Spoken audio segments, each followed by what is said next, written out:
Venezuela solo se puede hablar del divorcio en materia de la institución del matrimonio. Porque quisimos también tocar este tema del divorcio. La materia del matrimonio, como todos sabemos, los que manejamos la materia jurídica, el matrimonio es una figura que está protegida por el orden público, es decir, está protegida, es una institución que el Estado ha intentado de prevalecer la institución del matrimonio como pilar de la familia. Entonces, las normas que regulariza su extinción escapa un poco de la autonomía un poco de la autonomía de la voluntad. Es decir, la manera de disolver ese vínculo es solamente indicado por la ley. Pero cuando nosotros acudimos a la ley para disolver ese vínculo del matrimonio ante los órganos judiciales, el legislador tiene una situación muy hermética en el Código Civil de cómo disolver ese matrimonio. Entonces vemos que hay tres formas o tres tipos de divorcio. Tenemos el divorcio contencioso previsto en el 185 del Código Civil. Tenemos el artículo 85A, que es la separación de hecho por más de 5 años, y tenemos la posibilidad de la separación de cuerpos, y que haya transcurrido más de 5 años, se puede solicitar el divorcio.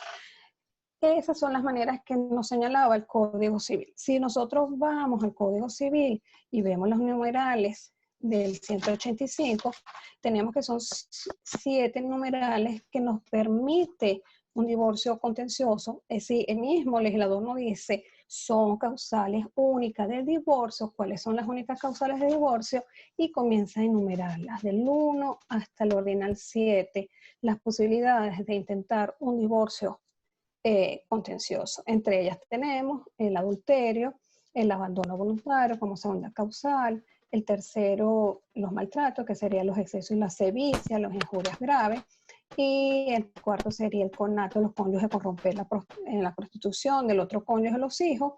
La quinta es la condena de presidio, la sexta es la adicción alcohólica y farmacodependientes, y la séptima es la interdicción por causas de perturbaciones psiquiátricas. Fíjense que tenemos 7 causales muy claras y que una vez que intentábamos el divorcio frente a los tribunales, porque la única forma de disolver el vínculo es ir frente a un juez, teníamos que encasillar nuestro divorcio en esas causales.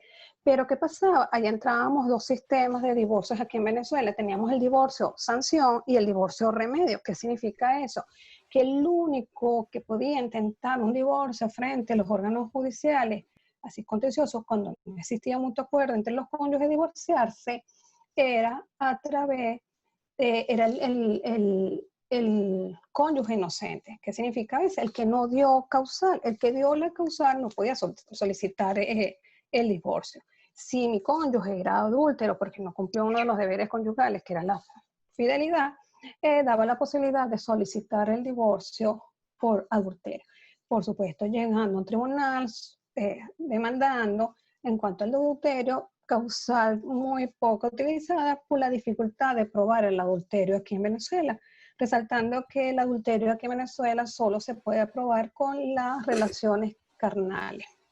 Es la única forma para probar el adulterio aquí en Venezuela. Después pasábamos por el abandono voluntario.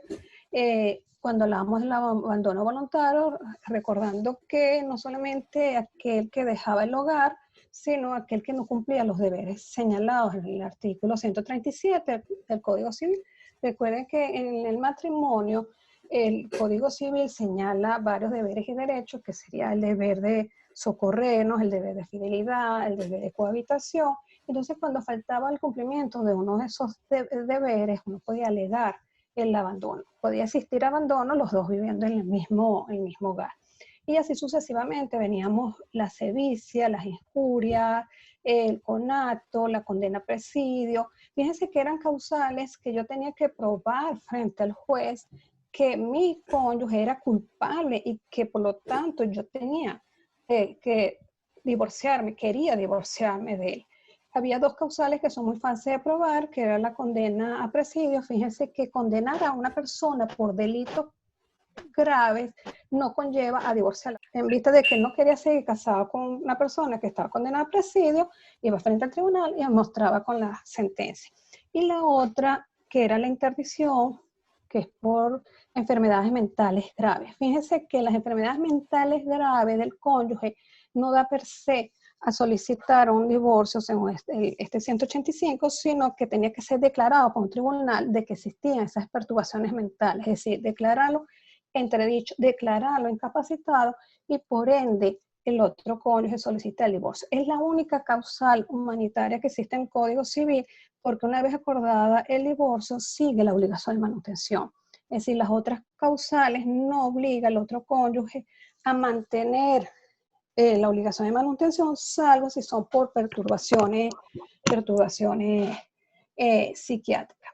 Fíjense que está muy claro aquí el legislador, pero sorpresivamente en nuestro Tribunal Supremo de Justicia, en una práctica legislativa últimamente que tiene nuestra Sala Constitucional, en una sentencia del año 2015, precisamente el 2 de junio de 2015, la número 693, señaló que estas causales indicadas en el Código Civil ya no son taxativas, que ya son enunciativas. ¿Qué significa eso? Que yo puedo acudir frente al tribunal y solicitar cualquier causal de divorcio y probarlo frente al juez de que yo me quiero divorciar. Jocosamente, en el ámbito académico, en los años 2015 en la universidad, nos preguntábamos qué podría ser después de esas causales que yo podría solicitar el divorcio. Bueno, que mi esposo ronca, que mi esposo fuma mucho. Era una manera alegre de contarnos de qué causales distintas podría estar allí. Pero paralelamente viene nuestro Código Civil y nuestro Tribunal Supremo de Justicia en esta misma sentencia nos dice que también el divorcio puede ser de mutuo acuerdo. Eso sería lo más novedoso de la sentencia 693, decirnos que ya las causales no son taxativas, sino enunciativas y que no se requiere que con el mutuo acuerdo uno puede lograr el divorcio. Fíjese que entonces cambiamos totalmente lo que es la institución. Yo quiero resaltarle algo acá en cuanto a esto de la técnica legislativa que tuvo el Tribunal Supremo de Justicia acá. Cuando uno ve la figura del matrimonio y uno se lo enseña a los muchachos y uno ve toda nuestra evolución histórica, ve nuestros códigos civiles, sabemos que el Estado luchaba per se de mantener el matrimonio. Pero sabemos que todas esas situaciones de afecto, cariños, que pueda tener la pareja en un principio de una relación, puedan verse modificadas, cambiadas por algunas circunstancias que pueda ocurrir a lo largo de la vida marital. Y entonces es allí cuando nace la sentencia 1070, la famosa 1070 de 9 de diciembre de 2016, cuando señala que podemos divorciarnos porque existe desafecto o incompatibilidad de caracteres. Es decir, vemos un cambio radical, ya no solamente la señal del Código Civil, sino que yo me puedo divorciar por cualquier circunstancia, pero también puedo irme a divorciar porque ya no tengo cariño, ya no tengo ese afecto, esas ganas de vivir y compartir junto con esa persona, es lo que se llamó el desafecto. Esto es importante resaltar, esta situación del desafecto, que basta que vaya uno solo frente al tribunal, al tribunal para solicitar la situación del desafecto. Y la otra parte queda prácticamente divorciada. ¿Por qué? Porque entramos en un proceso de jurisdicción voluntaria que si bien lo vamos a aceptar, lo vamos a manifestar, pero no vamos a entrar a un debate probatorio, ninguna articulación probatoria. Y bueno, nos preguntamos cómo probaríamos que ya yo no quiero a esa persona. Esa misma sentencia fue resaltada el año siguiente, en 2017, por la Sala de Casación Civil, la número 136, que siguió hablando sobre el desafecto, sobre la teoría del desafecto. Para aquellos que no son abogados, ¿qué significa eso, señores? En pocas palabras, yo voy al tribunal y simplemente le digo al tribunal, no quiero estar más con esa persona porque no la amo, porque no la quiero, porque no hay ciertas diferencias entre nosotros dos. Fíjense que sabemos que normalmente puede pasar eso en una pareja. Vemos el índice de divorcio que existe en nuestros tribunales. Hoy escuchaba a Laureano Márquez en una entrevista que tenía en la Universidad de Monte Ávila y él dice, nosotros al principio de una relación tenemos una euforia, una emoción, un cariño, pero que eso por el tiempo puede ser cambiado por la pareja. Lo que queremos resaltar aquí, como dice la profesora María Domínguez, y agregando palabras mías, que por más que podamos estar en contra de esta sentencia, nosotros nos preguntamos o manifestamos, afirmamos, que no hay manera de ley de prevalecer un vínculo que ya está roto. Yo soy del criterio que ya una persona que se siente frente a un abogado y quiera disolver su vínculo matrimonial, ya no hay más nada que hacer. ¿Por qué llamo a colación esto? Cuando nosotros vemos estos divorcios ante el 2015, que demandamos frente al tribunal y decíamos la causal que queríamos divorciarnos, y formábamos casi una película, una novela frente al tribunal para poder disolver el vínculo y tardábamos años en esto, 1, 2, hasta 3 años, con actos de reconciliación que todos los que estamos en la práctica forense sabíamos que no tenían ninguna utilidad estos actos de reconciliación, tratando el juez como representante del Estado unir a esta pareja y veamos un acto 45 días, otro 45 días, que a veces ni el juez era el que realizaba los actos, sino los mismos escribientes, el secretario del tribunal, o se firmaba una simplemente acta para seguir avanzando en el procedimiento. Entonces llega esta teoría de desafecto, indistintamente lo que se pueda criticar, porque aquí se habla del libre desenvolvimiento de la persona, así como yo tengo el ánimo de estar casada, yo puedo tener el ánimo de estar divorciada. Pero volvemos a hacer hincapié aquí, estamos ante figuras de la autonomía de la voluntad. Y si estamos frente a un principio de la autonomía de la voluntad, que es materia de orden público, tenemos que regirnos que nos dice la ley.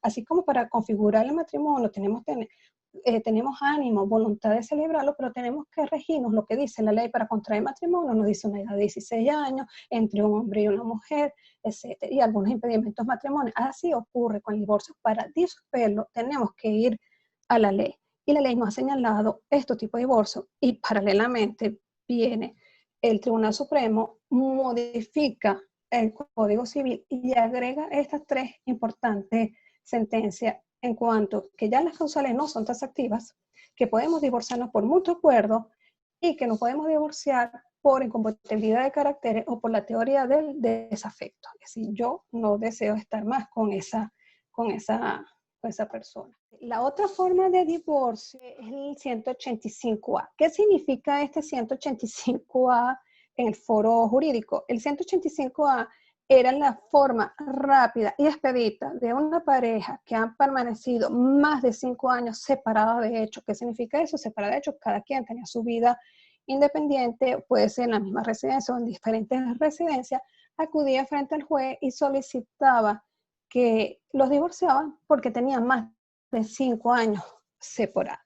Es decir, nuestro legislador ya en el año 82 percibió una realidad social de que los vínculos, el vínculo matrimonial, por más que lo quiera permanecer unido, no había forma. Entonces facilitó este tipo de divorcio, el 185A, donde nosotros acudimos voluntariamente. Si no acuden los dos, puede acudir uno solo, la cual se va a citar la otra parte, debe comparecer al tercer día y manifestar si o no tiene más de 5 años separadas de esa persona. Cuando esa persona, cónyuge, manifestaba afirmativamente y habíamos notificado al Ministerio Público, al fiscal, una vez quedaba disuelto el vínculo matrimonial. No teníamos que ir a un elemento probatorio, no teníamos que probar que teníamos 5, sino que bastaba la manifestación de buena fe de ambos cónyuges que tenían separados 5 años. Y el juez dictaba sentencia 4. El problema es que nuestro Código Civil señalaba que si una de las partes, el cónyuge, no comparecía o negaba que tenía más de 5 años separada, o el fiscal, el Ministerio Público se oponía al mismo, el expediente se cerraba. No había manera de hacer el divorcio. Pero en la sentencia del año 2014, la 446, señaló que el divorcio por esta causal tenemos que abrirle una articulación probatoria, es decir, garantizar el derecho de defensa del solicitante de probar los hechos de que realmente tenía 5 años más de separado. Y de conformidad al 607 del Código de Procedimiento Civil, se abre una articulación de 8 días para que las partes probaran y así el juez pueda dictar sentencia. Una vez más, en la Tribunal Suprema de Justicia, su sala constitucional, en vez de llamar a la Asamblea Nacional que haga una reforma del Código Civil o que crea un código de familia distinto al Código Civil para proteger todas estas instituciones, vuelve a legislar. ¿Y que hizo nuestra Tribunal Suprema, su sala constitucional? Modifica el 185A, ordena su publicación en Gaceta Oficial, donde un procedimiento totalmente voluntario pasa a un procedimiento contencioso, como sería el 185A, en abrir una articulación probatoria de 8 días de conformidad al 607 del Código Procedimiento Civil. La otra forma de divorcio que existe en Venezuela es que ambos cónyuges voluntariamente acudan al tribunal y soliciten una separación de cuerpos. Y en esa separación de cuerpos, una vez transcurrida, homologada por el tribunal, una vez transcurrida un año, ellos solicitan la conversión a divorcio. Es decir, que no existió reconciliación, es decir, ellos se quieren dar un tiempo, puede existir una reconciliación, pero si no existe, el tribunal acuerda el divorcio. Pero si una de las partes alegaba que en ese año hubo reconciliación, por ende no se podía decretar el divorcio. Igual se abre una articulación probatoria de 7 de conforme al 607 para probar si hubo reconciliación o no. Fíjense que este tipo de divorcio, separación de cuerpos por el 185, creo que va a entrar un poco de desuso porque sería ahorita mucho más fácil solicitar frente al tribunal que yo no quiero a esa persona, y entonces un procedimiento mucho más rápido que una separación de cuerpos que tenemos que esperar un año para solicitar el divorcio. Otro tipo de divorcio. ¿Cuál sería la otra forma de divorcio? Que es muy criticado. Yo en la práctica forense todavía no conozco ninguno. Tenemos los jueces de paz comunal que ellos, de conformidad al artículo 8, ordinal 8, señala que ellos pueden acordar divorcios cuando no existen menores de edad. Es decir, dentro de los hijos, dentro de este matrimonio, no existan menores de edad. Nosotros acudimos a juez de paz voluntariamente, de mutuo acuerdo, y solicitamos ese divorcio. Fíjense que ha sido muy criticado porque es un juez de paz, no es abogado, y es juez es netamente casi como un ente administrativo, y donde se podía acudir frente a ellos para solicitar el divorcio. Paralelamente, el mismo tribunal, la Sala Constitucional, en el año 2015, en su sentencia 1710, señaló que aquellas jurisdicciones que donde no exista juez de paz pueden conocer los jueces de municipio. Fíjense que ya del 2015 ya estábamos hablando de las mismas fechas de la otra sentencia, prácticamente estábamos ya hablando de la posibilidad de un divorcio de mutuo acuerdo. Entonces ya tenemos un panorama, a grosso modo, de todos los tipos de divorcios que se puedan celebrar o causar aquí en Venezuela. Tenemos lo más novedoso acá, es el divorcio por desafecto, que es lo que ha traído como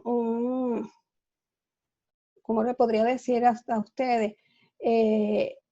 un corrientazo a nuestra práctica forense y a nuestra academia hablar ahorita de un matrimonio sobre el desafecto. Entonces, creo que hemos abarcado cada uno de los tipos de los divorcios aquí en Venezuela. No me paré en explicar cada una de las causales porque se nos haría bien largo. Y si quisiera entonces entrar en la participación de ustedes e interactuar con ustedes en cuanto a toda esta materia del divorcio, en cuanto al desafecto, en cuanto a la compatibilidad de caracteres, en cuanto a la no taxatividad o enunciatividad del artículo 185 del Código Civil. Para escuchar las participaciones. Había leído una sobre la jurisprudencia del tribunal competente. Creo que había incluso como una especie de debate aquí en el chat. Iván pregunta, ¿cuál es el tribunal competente? ¿Solo los de primera instancia o los de municipio también tienen competencia? Va a depender qué divorcio. Si vamos a un divorcio contencioso, que no creo que a estas alturas las personas lo vayan a hacer, tenemos que ir a un juez de primera instancia. Pero si vamos por un divorcio por desafecto o por incompatibilidad de caracteres o de mutuo acuerdo, por previsto en la sentencia 693, la 1070 y la 136, vamos a los tribunales de municipio. Recuerden que a partir del 2009 existe una resolución que todos los juicios de jurisdicción voluntaria se van a los tribunales de municipio. Entonces, por ende, si la misma sentencia ha declarado que estos son de jurisdicción voluntaria. Luego, John Don se la pregunta, buenas tardes, estimada doctora, estoy manejando un caso por desafecto y represento a la parte solicitante. Mi contraparte no hizo oposición en el momento procesal oportuno y el tribunal sentencia declarando el divorcio. Ahora, la contraparte apeló. Entiendo que estos procesos no son susceptibles de apelación. ¿Esa apelación deberá ser desestimada? No. Desestimada. Sí, va a ser desestimada la apelación. Bueno, hay una sentencia, si la quieres la nota, no la tengo en la diapositiva, es la sentencia número 2 del 30 de enero del 2019 de la Sala Casación Civil, donde señala que esto no se puede intentar ningún recurso, ni de hecho, ni de apelación, ni extraordinario como sería de casación. Porque solamente se tiene como un mero trámite de derecho, si bien es un mero trámite de derecho, pero adquiere la característica de cosa juzgada. Eso, ojo, no quiere decir que tiene todas sus críticas. Sabemos que en garantizar el derecho a la defensa deberíamos tener nuestra doble instancia, pero ha hecho bastante hincapié en nuestra jurisprudencia que lo que se tiene que evitar aquí en estos procedimientos es que sea contradictorio.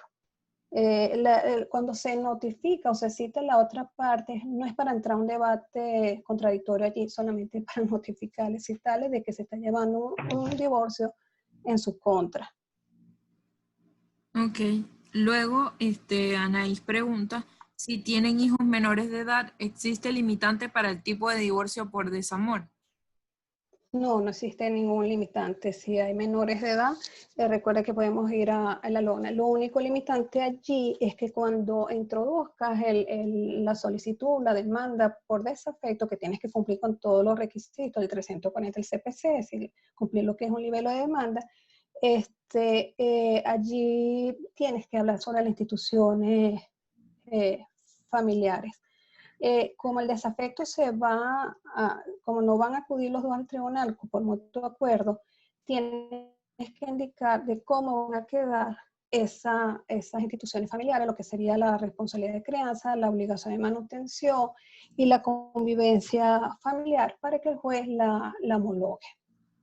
Ok. Ese es el único inconveniente en materia de menores de las instituciones. Claro, si vamos de mutuo acuerdo, en previsto el 693, ya allí, o un 185A de mutuo acuerdo, ya tienes todas las instituciones familiares allí previstas cuando hay menores de edad. Ojo, lo que quiero resaltar aquí, no hay limitante en el matrimonio si hay menores de edad para alegar el desafecto. Ok, posteriormente Jorge Escobar pregunta que si puedes hablar un poco sobre el matrimonio putativo. El matrimonio putativo, porque ahorita vamos a hablar del matrimonio putativo, estamos divorciando a la gente. ¿Cómo es que se llama nuestro compañero? O sea, el matrimonio putativo. Jorge Escobar, a lo mejor tiene una duda sobre qué es.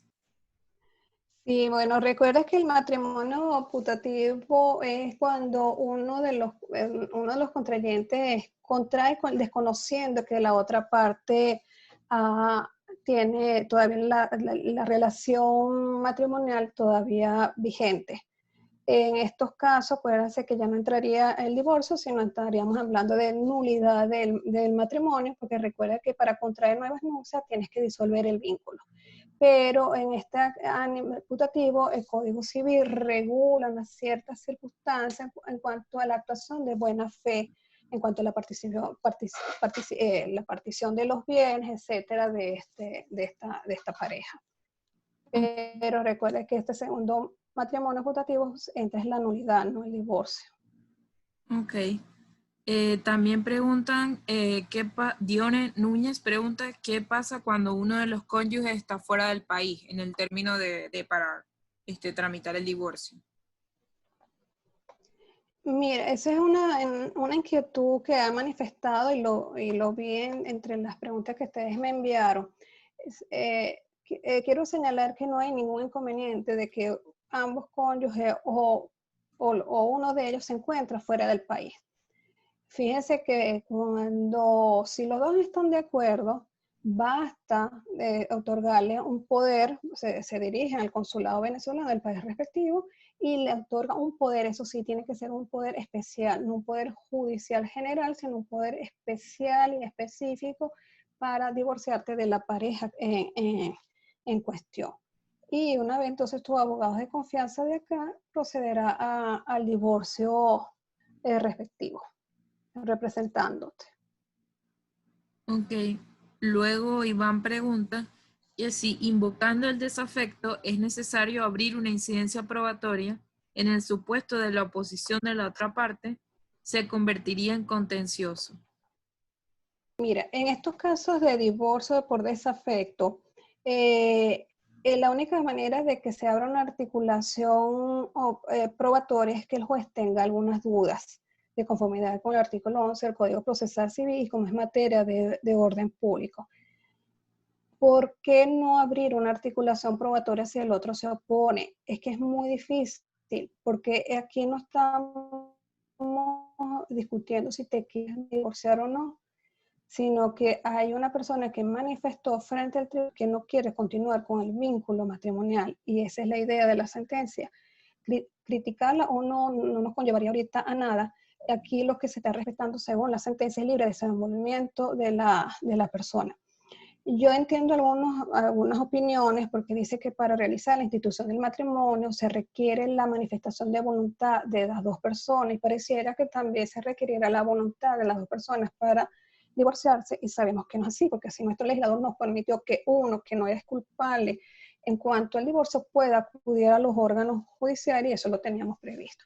Cuando tú tienes que abrir, que va a ser netamente contencioso, cuando tú te vas por las causales del 185, de las 7 causales o otra distinta que no sea el desafecto, tú tienes que abrir una articulación, vas con un procedimiento ordinario. Ok, después José Luis Varela pregunta por qué los jueces de protección celebran una audiencia donde hay que llevar a los hijos. ¿Es necesario? Sí, sí es necesario. Los jueces de menores tienen que llamar a la audiencia. Recuerden que tenemos la LONA, hay una protección del interés superior del niño. Tenemos unas instituciones familiares allí que estamos discutiendo y hay que oír la opinión. Recuerden que allá se va a fijar la custodia de los niños, la convivencia familiar y el juez tiene que tener ese contacto con ese niño, ese adolescente para oír la opinión de los mismos. Ojo con eso, porque estamos hablando de las instituciones familiares aquí con los niños y estamos ya discutiendo la custodia de ellos. Excelente. Después Michael Linares, un saludo Michael, dice, en el divorcio por desafecto de mutuo acuerdo, al introducir el escrito de la demanda en el tribunal, deben asistir obligatoriamente ambos cónyuges y en la redacción se coloca que los dos están de acuerdo en separarse porque se dejaron de querer como pareja. No, no, no. El desafecto va hasta que uno de ellos solamente manifieste, que vaya, acude y solicite la sentencia por desafecto. Va. La que se tiene que acudir a ambos cónyuges es cuando es el divorcio de mutuo acuerdo, pero por desafecto basta que uno de ellos alega, va al tribunal, lo alega de conformidad a la sentencia 1070 del año 2016 y se va por el procedimiento de jurisdicción voluntaria que está previsto en el 895 del Código Procesal Civil y se ordena la citación de la otra parte a los efectos de que esté enterada. El mismo artículo 900 dice que el juez podrá abrir una articulación probatoria, fíjense que potestativa, pero el tribunal señaló que no se abre ninguna articulación probatoria y decreta el divorcio. Ok. Luego Carolina pregunta dos preguntas técnicas breves. ¿Cuál sería la efectividad de interponer el divorcio ante un juez de paz? Y la segunda pregunta es, ¿el artículo 185 del Código Civil en la separación de cuerpos en conversión de divorcio sigue vigente pero está en desuso? ¿No ha sido derogado? Mire, en cuanto a la primera pregunta, recuerden que bueno, la ley es una ley orgánica, le da facultades a los jueces de paz y tenemos otra sentencia que hace hincapié de que si no existen jueces de paz, podemos ir a jueces de municipio. Tiene la misma eficacia que sea realizada por frente a un juez porque está previsto en la ley. Pero si tú me preguntas ahorita si tengo un caso conocido de que acudan a un juez de paz, no tengo ningún conocimiento, pero sería válido el divorcio frente a ellos. Es como si yo ahorita te digo, ¿qué pasaría si existe una futura reforma y nos dice que el registrador pueda divorciar? Fíjense que en otros países, como en Colombia, frente a un notario puedes celebrar o solicitar el divorcio de mutuo consentimiento. Y en cuanto a la otra pregunta, sigue vigente. La separación de cuerpo en conversión a divorcio sigue vigente. Lo que pienso es una opinión personal.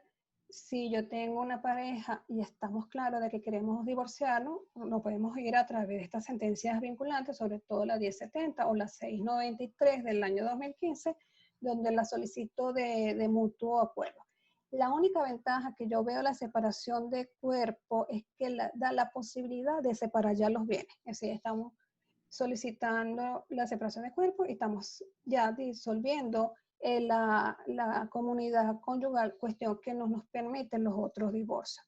Los otros divorcios tenemos que esperar que exista un decreto de divorcio, una sentencia de divorcio, un decreto de ejecución de la sentencia y después pasar a la disolución, la liquidación y partición de la comunidad conyugal. Excelente. Después Ligia Marichales pregunta que si puedes repetir el año de la sentencia a la que hiciste referencia, número 2 del 30 de enero. Es la número 2 del 30 de enero de 2019, donde señala que no se requiere intentar ningún recurso ni de hecho, ni de apelación, ni de casación. Excelente. Después dice Luis Calles, te pregunta tu opinión sobre un hecho. Y el hecho es que en México se manejaba la posibilidad de que el matrimonio fuera por un lapso de tiempo. Me explico, como si fuese un contrato, que si por 5 años y al término, si ninguna de las partes apelaba a la disolución promovía la disolución del matrimonio, se renovaba. ¿Qué opinas al respecto? Bueno, me hace reír porque sabes que yo di muchos años clase de familia en la noche en la central y se discute la naturaleza jurídica del matrimonio y ahí viene la discusión si es un contrato, si es una institución jurídica.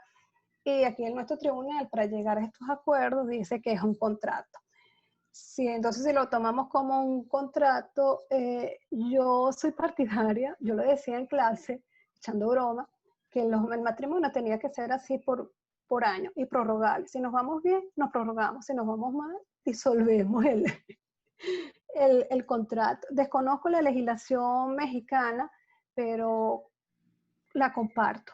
Si vamos ya a esta tendencia de que tenemos que agotar ya un divorcio rápido, express, frente a un tribunal como sería el desamor, ¿por qué no fijar un lazo de duración del matrimonio? Ojo, yo sé que esto va a traer coletazo de lo que acabo de decir. Ojo, yo no quiero decir aquí en este taller de que yo no estoy de acuerdo con la figura del matrimonio. Sí estoy de acuerdo con la figura del matrimonio, más lo puedo decir en mi vida privada. Yo tengo 30 años de casada, con varios conatos y divorcios, por supuesto, porque para permanecer 30 años de casada hay que ver todo lo que...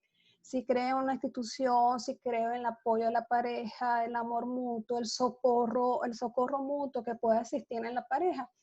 Fíjate que nosotros teníamos aquí 7 causales en el divorcio y no se delegaba de otro tipo de enfermedades graves, como enfermedades como cáncer, parálisis. Fíjate que solamente se habla de enfermedades mentales y uno siempre se preguntaba qué pasa con las otras enfermedades, ¿me puedo o no me puedo divorciar? Y estaba el deber de socorro, pero uno le preguntaba, bueno, pero el deber de socorro también está en las enfermedades psiquiátricas, pero es que la convivencia con una persona enferma mental es muy complejo, pero también con una persona que pueda tener enfermedades graves, degenerativas, también es bastante complejo. Y fíjate que abrir esta enumeración amplia, podemos divorciarnos por cualquier causal. Excelente. Después Henry Moreno pregunta, entiendo que en el caso de solicitar el divorcio de forma individual, invocando el desamor, la otra parte debe hacer, como en el divorcio por mutuo acuerdo, es decir, expresar al juez si está de acuerdo o no. Cuando se solicita el divorcio por desamor, no tenemos que convocar a la otra persona, citarla para expresar si está de acuerdo o no. Solamente la citación lleva decirle que está tal persona solicitando este divorcio por desamor. También María José pregunta que ella tiene entendido, según la jurisprudencia reciente, que para que un juez disuelva el vínculo matrimonial solicitado por una sola de las partes, cuyo motivo sea el desafecto, es indispensable que la otra parte se dé por notificado, como lo venías mencionando. Sí, lo acabamos de mencionar. Tiene que citar la otra parte. Ella dice que si esto, o sea, que si esto que tú mencionas está en alguna sentencia reciente o en la misma que... En las mismas sentencias del Tribunal Supremo de Justicia. En la 136 de la Sala de Casación Civil, donde habla la teoría del desafecto, lo aclara más. La 136 viene aclarando a la 1070. Ok. También preguntan, en su opinión, ¿la sentencia del desafecto generó que las otras formas del divorcio decaigan? Sí, creo que sí. Creo que va a ser una ventana abierta para facilitarnos a todos. Yo lo veo en la práctica forense. Casi todos nos estamos yendo por el desafecto y más si la otra parte no quiere por X circunstancias, sobre todo por circunstancias patrimoniales, no quiera el divorcio. Excelente. Voy bajando con las preguntas, son muchísimas. También te envían gracias, felicitaciones, comentarios de apoyo de tus compañeros, colegas, estudiantes. Hay muchas personas conectadas aquí, hasta ahora hay 86. Y Alida Contreras tiene una pregunta de que qué ocurre en el caso de que la notificación del divorcio por desafecto no sea personal. No entiendo que si no sea personal. Acuérdate que estamos hablando de aquí de citaciones, no de notificaciones. Y si es imposible hacer la citación personal, tenemos que ir a la notificación por carteles. Igualito como si fuera otro divorcio, siempre tenemos que tener citada la otra parte. Excelente. Después nos preguntan que si puedes aclarar la fecha exacta de la sentencia 136 de la Sala Civil. En la 136, igual están en las diapositivas, la 136 es del 30 de marzo de 2017. Ok, Ahí ya lo que hace hablar un poco más, amplía un poco la teoría del desafecto y la incompatibilidad de caracteres. ok. Después también preguntan que qué sucede en el caso de que el cónyuge se niegue a recibir la solicitud de notificación. La citación. Ajá. Bueno, tendríamos que ir todo el procedimiento de la parte de la citación, que el alguacil deja la manifestación de que existe una negativa de la otra parte de recibirlo, pero recuerda que prácticamente está citado, porque podríamos decir entonces, bueno, que la secretaria deja constancia por 218, acudir al lugar, estampar la nota en la puerta, después deja constancia en el expediente para comenzar a correr los lazos. Es decir, si quieres, te vas por el 218 del Código Procesal Civil.